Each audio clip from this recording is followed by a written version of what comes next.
sounds a little suspicious to me. You know, when 3 people abduct somebody out of a house, you know, it's never happened around here before. Honestly, I can't even think of an abduction as brazen as that neighbor was talking about. 3 men showing up at the door and taking someone from the place that they were staying at. That's what's going on with the case of Elnaz Hajtamiri in Canada, the Ontario area.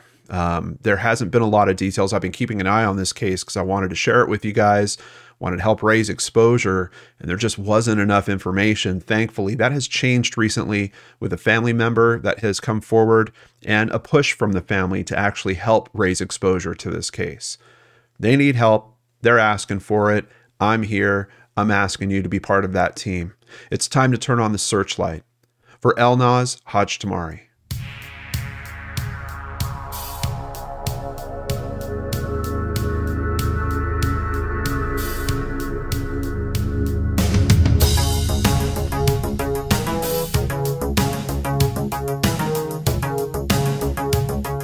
Welcome to another episode of Brainscratch Searchlight. I'm John Lorden. Thank you so much for caring about these cases like I do. And this is one of those cases that plays on our worst fears. A knock at the door that turns into an insane mystery with a question looming of where is our missing loved one? And that's what the family's dealing with right now, the family of Elnaz Hajtamiri. Let's go ahead and take a look at Chrome. This is Elnaz, and I have several pictures of her that'll be rotating below this image of myself as well. There is a special hotline that's been set up by the Ontario Provincial Police. I've got that listed on the screen here. There's other contact information you can use as well. As always, I'll have that and all of the sources that we're going through today in the description box down below. Where did it happen? This house.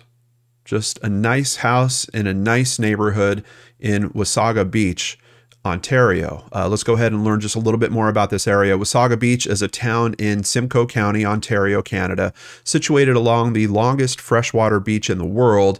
It's a popular summer tourist destination. It's approximately 2 hours north of Toronto. Wasaga Beach has a year-round population of just over 20,000 people. That's as of 2016. But during the summer months, the population increases with many seasonal residents.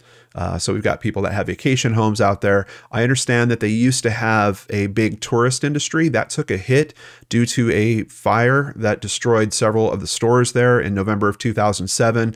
According to Wikipedia, they're still kind of rebuilding on that front, but keep in mind, you have people that might be there seasonally, possibly some level of tourism that's going on there as well. Could that play into 3 men coming to the door to abduct someone? Would they really be residents of this area? Would they be from out of town? Could there be any investigative measures around that? Where were they staying? Did they get a hotel room somewhere?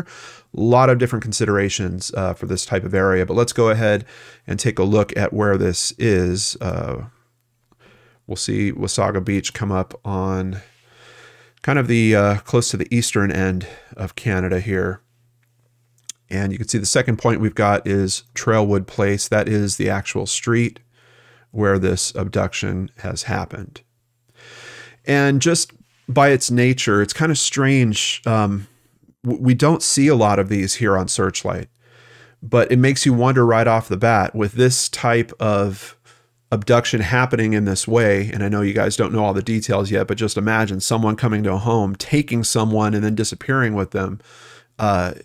Is there a chance that they're being held somewhere? Is there a chance that they're being moved to some other place for some reason? There's just so many different types of questions that come into play when you have this type of thing happen. This isn't as simple as a matter of, you know, an upset ex-boyfriend or something like that, you know, wants to do harm to someone, comes to the front door, kicks down the door, something like just trying to figure out the reality of what's going on with this case is extremely, extremely tough. And quite honestly, I didn't think we would get very close to it.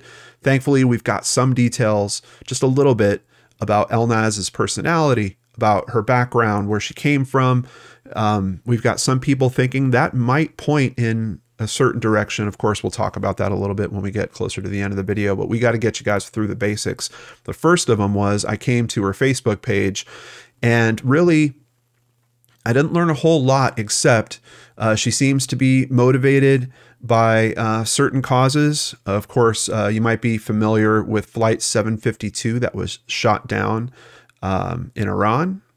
And she's got not only a picture of her, I believe this is actually her husband who is deceased, not from being on that flight. He passed away before that.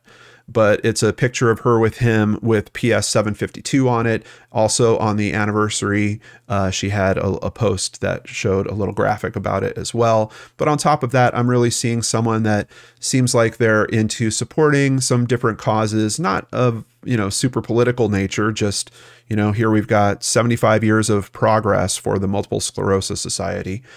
Someone that I'm also seeing a couple of pictures, things around baking, and we're going to hear that that seems to be a passion of hers as well. But really in the About section, there's just no information, and it's very hard to get to know who Elnaz is. Now, in the early reports, it was reported that she moved to Canada about 5 years ago. She did come from Iran, and that she really didn't have much family out here.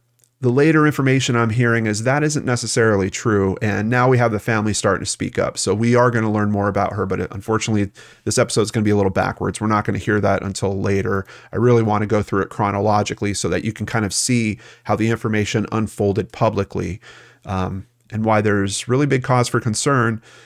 There's another aspect to these three people showing up at the door that ties into a case that I did recently on Seriously Mysterious, and we'll talk about that as well.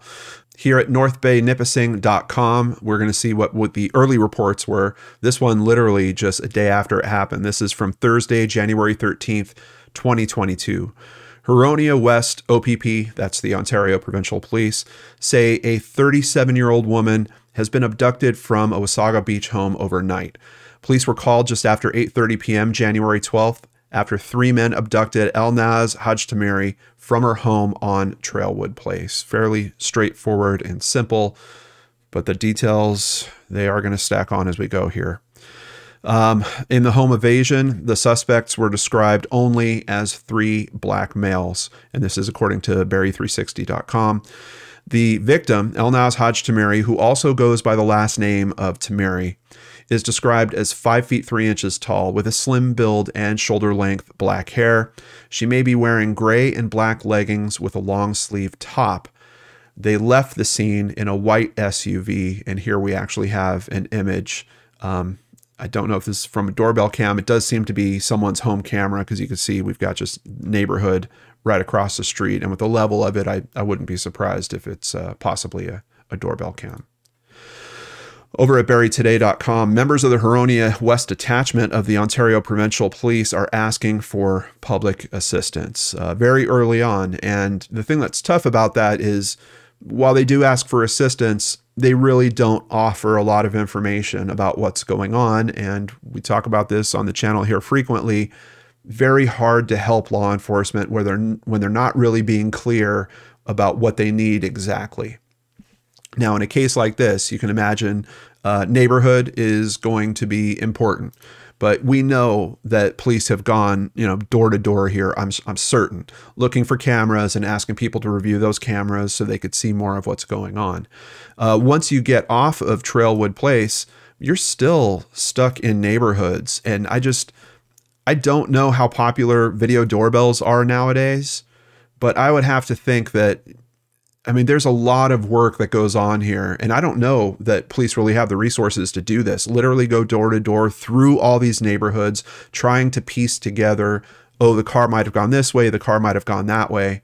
But you can see, this is kind of a landlocked area. This neighborhood is really built around just a lot of, you've got water off to one side, you've got brush surrounding it all on the other. So trying to get to a point where there might be stores and businesses and things with, commercial structures that have some types of cameras or things like that. You're going a long way. It doesn't really start until it looks like this area. I don't know if that's some type of restaurant or something. So I think one of the tricky things here is, raising exposure, obviously, to this particular area. the thing that's really tough about that now is we're coming up on a month. So we really need the exposure raised kind of hard and fast, because I know for a lot of these systems, they're not going to save video past that. So we'll see what we can do in terms of raising exposure. Of course, I'm going to ask for your guys' help with doing that. Let's get back to the articles here. Another way that police are asking for help, there are a few videos that are made pretty much running the same script. And quite honestly, the information that I've given you guys is about all that is in both of these videos. But let's go ahead and continue at barry.ctvnews.ca.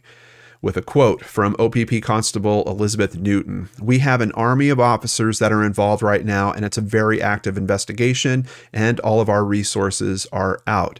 Neighbors say the typically quiet community was a picture of chaos Wednesday night with police swarming the area. The whole street was full of cops," said one neighbor.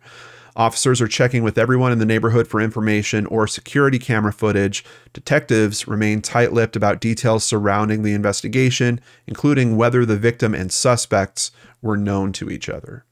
Obviously a big question, but when you're thinking of a situation like this, someone being taken from a home sure seems like, at least in the direction of the perpetrator, they were likely aware of her. Did she exactly know who they were? We don't know. I mean, this type of case just throws your brain into all kinds of different considerations. Like, did someone pay for this to happen? Are these guys hired hands? Maybe there is some direct connectivity between her and one or two or all three of the men. Who knows? It's just a whole different thing that, quite honestly, I don't focus on a whole lot, because the cases we look into don't have this aspect of just such a brazen criminal nature. And what could be more brazen for a criminal to do than to represent themselves as a police officer? Here at cbc.ca, 3 suspects who abducted a woman in Wasaga Beach, Ontario last week were dressed in police gear and claimed to have a warrant to arrest her, investigators said. Detective Inspector Matt Watson said Elnaz was abducted by 3 men wearing police gear, but not actual police uniforms. Her family members are very concerned for her safety, he also told reporters, and he finished with, "The OPP is deploying all available resources to help locate Elnaz." Continuing at barry.ctvnews.ca, we have a quote with a little more detail from Detective Inspector Matt Watson. "Upon arrival, the officers, the real officers, met with the victims." So there's a little implication that we can make as well. She obviously was not home alone, because someone had to be able to tell officers what happened. Now, I guess that could have been a neighbor, but we're actually going to find out that there was someone else in the house. How many people? I'm not exactly sure, but I think we can be pretty certain that there's one other person that's in the house with Elnaz when these 3 men come to the door. But back to his quote. "Upon arrival, the officers met with the victims, and they learned that 3 males described as black males wearing police-issued gear had attended the residence, identified themselves as police, and advised the homeowners they had a warrant for the victim's arrest. The homeowner became suspicious, at which time the suspects overpowered him and abducted the victim. Police said surveillance video captured 3 men fleeing the scene in a white SUV, believed to be a Lexus RX, and this is what that type of vehicle looks like. And certainly with the photo that we looked at previously from the early reports, it seems to match the body shape, especially how the back end kind of trails off and the front end has kind of a sporty angle on it. Continuing at toronto.citynews.ca, the force has established a dedicated tip line for the case. That's what you can see on the screen right below. And if you have information on this case, please call it in. If for some reason you need to remain anonymous, we've got ways for you to do that in the description box below the video. They're asking the public for any information that could help locate Hajtamiri. Members of the public are asked to help share the information and photos of Elnaz Hajtamiri using the hashtag #BringElnazHome, the OPP wrote in a news release. Here is a picture of Detective Inspector Matt Watson with another quote from him, just trying to get you guys all the important details we can. "We're hoping for anything anybody saw. If anybody heard anything or saw anything who hasn't already spoken to us, we're urging them to come forward and share that information with us. Even if it seems insignificant, we'd like to hear about it. Watson would not share the relationship between Hajtamiri and the homeowner. Police have said she was abducted from her home. I'm not 100% sure that she would have necessarily called it her home. She had only been staying there for a few weeks at this point. We'll get some more details once the family starts talking, but let's get back to information on that police gear. I won't get into too much detail, but it was police issue gear, vests, and they appeared to be armed, and some other clothing items that suggested they were police, Watson said. So not full-blown uniform, but some type of I would think bulletproof vest. Asked if Hajtamiri was targeted, Watson said, "This is a wide open investigation and we're pursuing a number of investigative avenues. At this point, nothing has been ruled out." When asked, Watson said, "There's no evidence to suggest that she was involved in any form of criminal activity." Obviously, an important consideration when you're hearing about something like this. It just brings that right to your mind. What was she involved with that all of a sudden 3 guys are knocking at the door and taking her away? Watson did not say whether any items were taken from the home, stating that is evidentiary in nature. Another important consideration, because if we're looking at this and trying to understand the motive, is this a robbery and this was an extra thing that happened in the course of the robbery? Like, were they there for something specifically that was in the house? And maybe because of the resistance from the homeowner, decided that they need some way to ensure that they would get away safely and then abducted her? Or was she the actual target and nothing was really taken from the house? You know, the homeowner was overcome, and we're not sure what that really means. Was the homeowner subdued, knocked out? Like what happened around that? But was she really the focus of the crime? Still a little bit of a question mark, mainly because OPP just is not coming out with that publicly. Over at TorontoSun.com, this is a little bit of kind of a commentary piece, but there's some nuggets of information in it, so I want to share it with you. Who is the mystery woman in Wasaga Beach kidnapping? In the matter of Elnaz Tamiri, also known as Hajtamiri, the victim remains an enigma wrapped in a riddle. Messages to Facebook friends hit a brick wall. Some facts can, however, be gleaned from her own Facebook page and comments from friends. Here's that picture that we kind of talked about a little bit earlier, where you can see it's got the memorial for Flight PS 752 on it. One friend alluded to the Iranian immigrant. She came to Canada around 5 years ago, having a tragic and troubled past. She had apparently moved to Wasaga Beach a short while ago from Richmond Hill, where she has family. Tamiri wasn't married, had no children. Cops say she didn't have a criminal record, nor does there appear to be criminal associations in her past or among her family. But make no mistake, Elnaz Tamiri was the target, and whoever ordered her grabbed wanted her taken alive. Now, kind of based off that information where we were talking about the theory with there potentially being a robbery or something like that, could we say 100% that she was the target? Up until this point, I would have said we can't say that 100%, but with some information that's going to come out about things that happened in the weeks leading up to this, I think that this author, whose name is Brad Hunter, I think he's pretty much on point with that. It does seem like she's being targeted. Still, I'm not 100% sure if these are guys that have been hired to do this, but I think the likelihood of that seems pretty high as well. Let's get back to the article and some of Brad's thoughts on this. Was she grabbed for personal reasons? A jealous ex-boyfriend carrying a twisted torch? Drugs? Gambling? Or was it political? Something ugly from the old country rearing its head here? And why Wasaga Beach? Was she in hiding? We just don't know. One local in Wasaga wrote on a local forum that neighbors allegedly told cops there was a very suspicious bearded man watching the house where Tamiri was living. His white car with license plates covered made several rounds of Trailwood Place. Certainly concerning. Whether or not the cops acted on that tip is unknown. I would think that they've probably processed that tip out. I don't know where that has led to. I mean, if his driver's license or his license plate has been covered up, how are you really going to track that down? Do they even have a better description of the car than just this guy's white car? Is it similar to the type of vehicle that was used in her abduction? A lot of questions off that already. On her Facebook page, Elnaz Hajtamiri makes several references to the mass murder of those aboard Ukraine International Airlines Flight 752 in January 2020.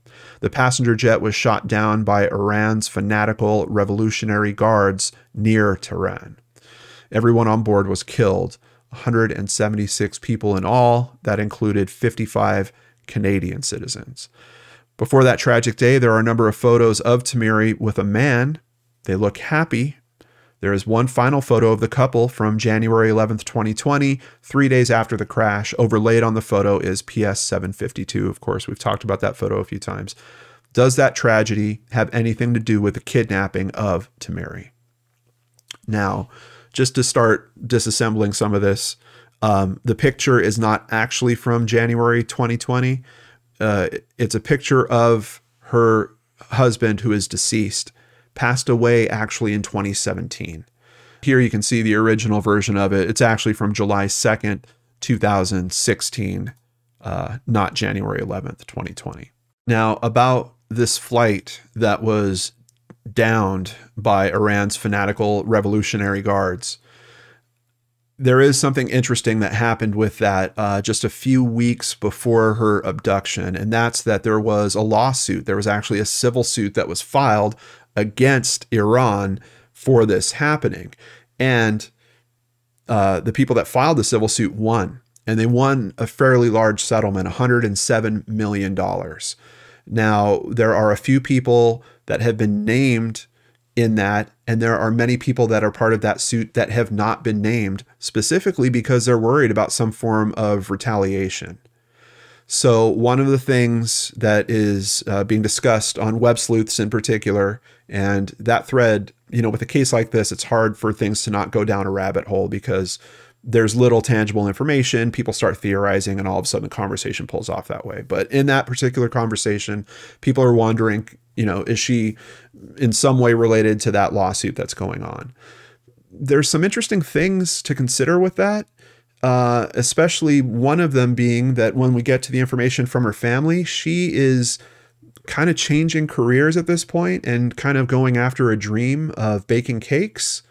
That might be an indicator that she is coming into money or is, planning on some sum of money appearing all of a sudden. We know her husband passed away. We're going to find out what she did with some of the money that they had saved up together. There might be some indicators that there's some connectivity there. And honestly, guys, when I hear about cases being connected to these big kind of international stories or national stories, I am super, super leery of it. I'm just like, we really need some better connectors before we can kind of link those things together. But quite honestly, I'm not telling you guys very often about stories where we have armed men coming to a door, presenting themselves as police officers and taking someone away. Does that sound like something that could fit into this type of theory? It kind of does. So that's the only reason why I'm including it. But I can tell you, I'm not seeing any very strong connectivity outside of, if you look at her Facebook page, obviously she was very upset about that occurrence. She honors it a few different times on her page. So it seems to be something that she has some focus on. Did she have a family member that was on that flight? That's really the big question. And if she did, then possibly she was one of the people that was going to benefit from the settlement. So that's kind of as far as I want to take that. If you're unaware with what happened with Ukraine International Airlines Flight 752, please look into it. It's tragic, and there are very hard to understand things about it. It's a tough thing. It was a terrible occurrence. It was a terrible, terrible occurrence. And there's still fallout that's happening from it. There's still things spinning around from that to this day. So a week after his first article, Brad Hunter releases a second, and there is a new load of information that comes with that, where we're finally going to start to understand a little bit about Elnaz and her past. Elnaz Hajtamiri is likely long gone from Wasaga Beach. Now, her family has engaged a New York advertising and public relations agency to get the 37-year-old Iranian immigrant's story out. Not often that we hear of a PR agency being hired by the family of a missing person, but it does happen in some cases. And with a case like this, a case of this nature, speed, I think, is very, very important. Anything that you're going to be able to do to help raise that exposure faster, if that means hiring an agency like that, I think you want to do it, because with this story, the clock is really ticking.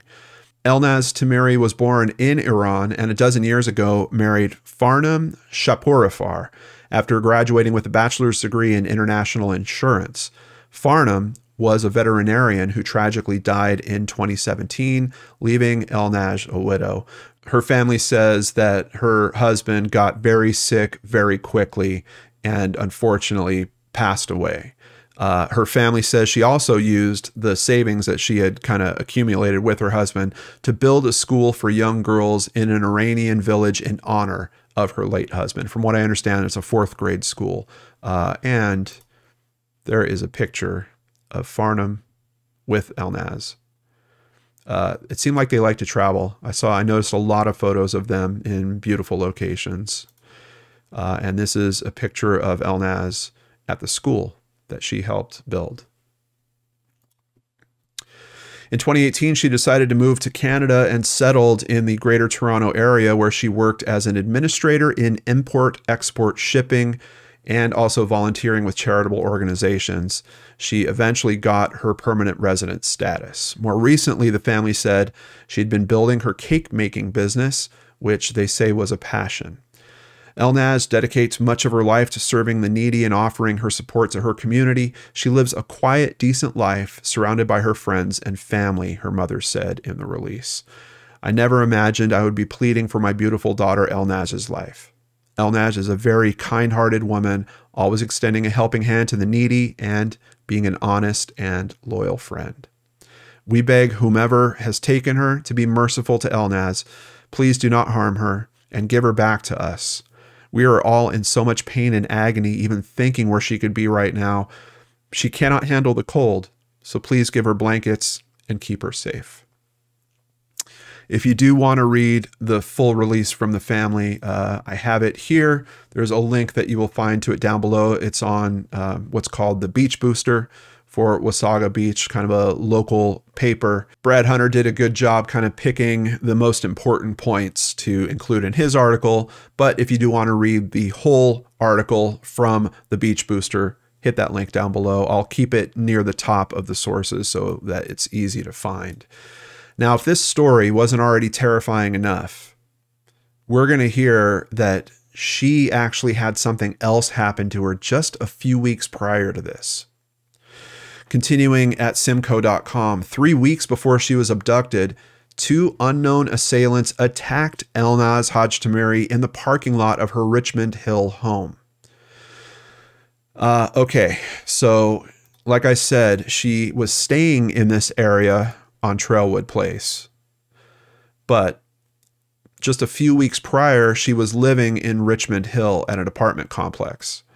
And I know it looks like a long distance to travel here on the map, but it's about 50 miles or about 80 kilometers, basically, between the 2 locations. What happened here?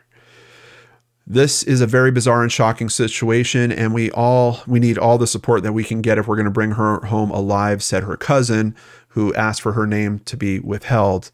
As we've been putting the pieces together, it's really kind of jarred our family. Her attackers in the first incident wore masks and used a frying pan as a weapon, cracking her skull. York Regional Police investigated the attack, and the family says it's since turned over the investigation to the OPP as part of the wider probe into her abduction. Days before the December 21st attack, she took her leased vehicle back to the leasing company. During an inspection, I don't know if it was an inspection or service, they found 2 tracking devices. And that was before the attack. Now, obviously, if they were using those tracking devices, at that point, they probably already knew where she lived, and it was just a matter of waiting until they saw her, coming back to the car for this attack to happen. Terrifying stuff that's happening around this. And seriously, this is sounding more and more like some movie or something, but this is the reality of this situation. And these are the pieces that this family's sitting with, trying to figure out what the heck is going on and where is their loved one. Hajtamiri ended up purchasing the car. Following the attack, police seized her vehicle as part of the crime scene, and they found a third tracking device. So just to clear it up, I know it's worded kind of weird. They mean after that first attack, right? So a couple days before, she had taken it in for service. They were like, hey, there's trackers on your car. I would assume at that point they removed them. Then we know a few days later, this attack happens. And then police say, hey, you know what? We need to process your vehicle as part of the crime scene. So they take it in, and then they find this third device. Now, could it be that the third device was on there the whole time, and maybe, the people that were working on it at the shop just didn't find the third one? Possibly. Could it also mean that someone was like, hey, they got rid of our tracking devices, get another one on there? Possibly. But what is going on with this? Why would you need to track someone to that level? Especially for an attack like this. And just thinking about this type of attack, a frying pan, like, if this was something like a hit, like someone was paying someone to go and to end her life, this would look completely different. That's not what's happening here.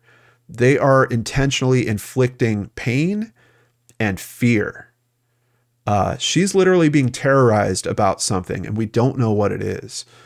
The family has no reason to believe Hajtamiri had any previous association with her assailants, nor do they believe it has anything to do with her life in Iran. Really, it's because of that attack that she winds up moving to Wasaga Beach.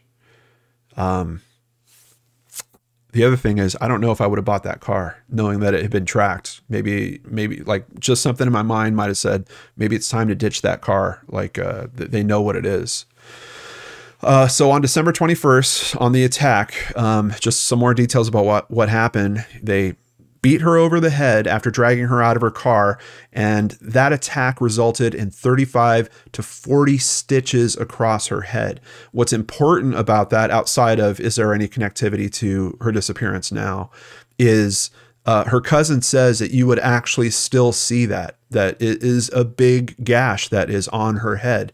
I'm sort of surprised that the family or the PR firm they're working with hasn't thought to release at least some form of a recreation of where that scar is. I understand if maybe you didn't get a photo of the actual scar, but just take one of the existing photos and just, show us, just give us a line of if you're going to see her now, she's probably going to have this scar in this spot. Hajtamiri was told to find a safe place to stay while police investigated. That's when she drove the vehicle to Wasaga Beach to live with relatives. So these are relatives of hers that she goes to stay with. And like I mentioned, it's not that long of a drive. We're talking about an hour away. But she took the car.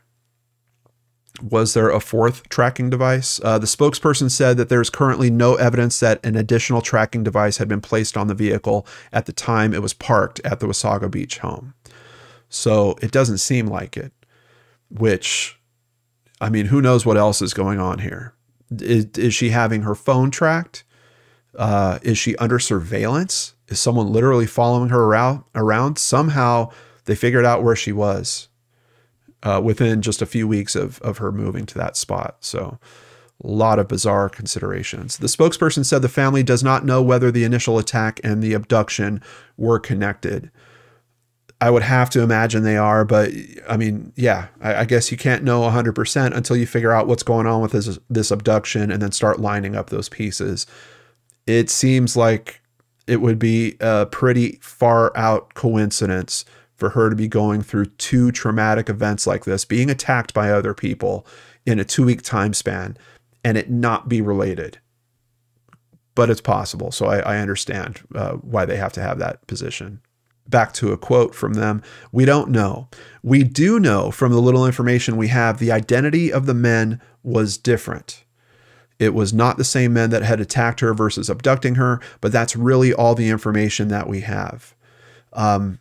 That's information, like if they would just release the details of those differences, because honestly, now we're talking about a group of 5 people that potentially have some information about her abduction.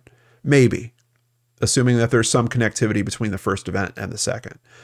And quite honestly, we don't have any good description even for the 3 men that abducted her. Like, where's some e-fits or police sketches? Where's some further descriptions of what they look like, height, weight, size?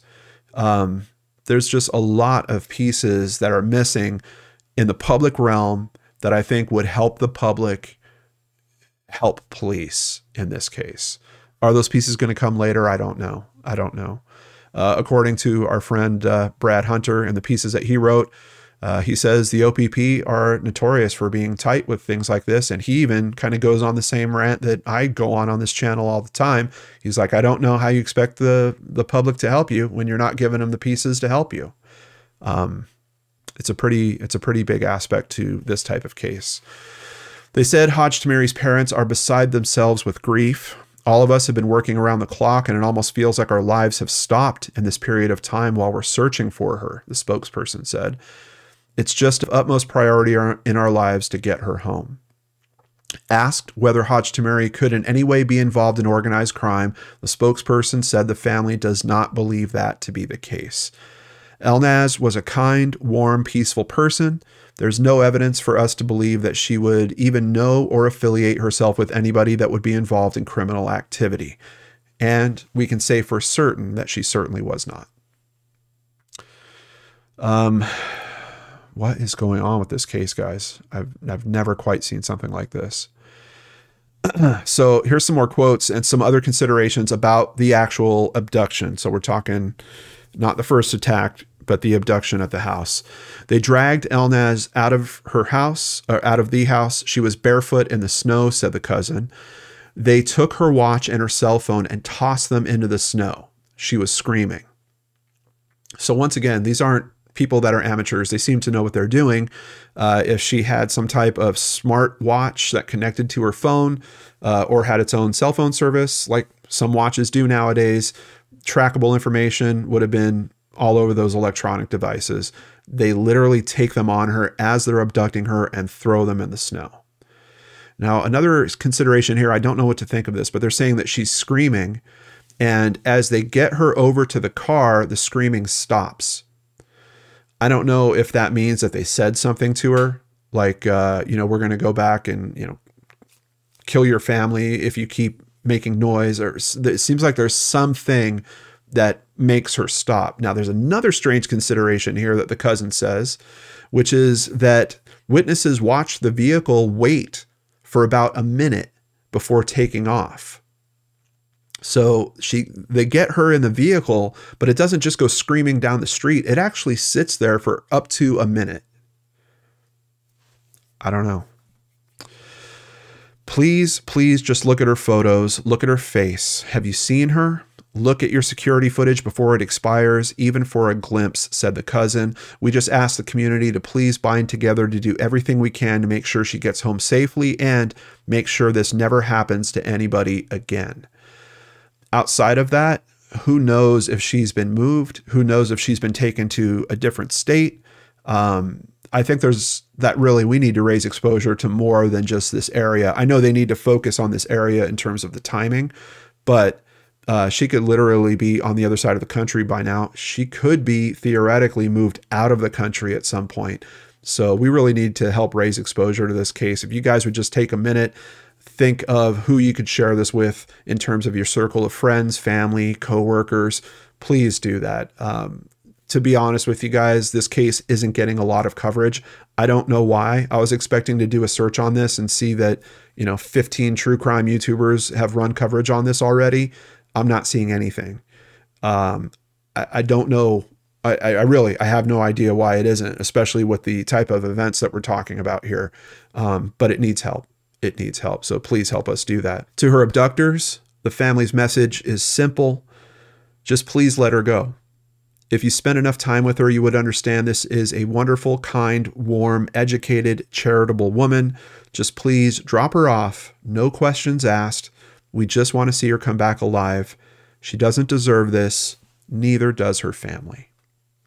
That's coming directly from the cousin.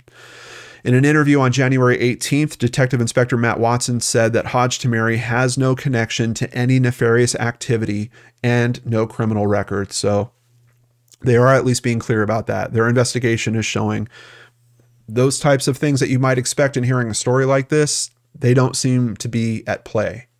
So it does really seem like there is something else we just don't know. And it's outside of the realm that we would think for conditions for this type of abduction to occur. The family also thinks that she's still alive, at least for certain her cousin does. Quote, "We believe Elnaz is still alive because we have no reason or evidence to believe otherwise, and they took her alive." And that's something that's very important that we want to kind of keep in mind.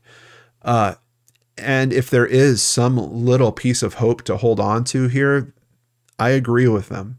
If this was one of those situations like we see where sometimes it's really straightforward, it's really easy to connect the dots, the outcomes are usually about that blunt. And we're not seeing that here.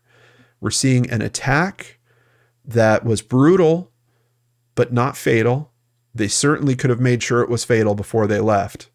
There is one other piece of information that actually might support the theory that both of these events that happened to her are connected.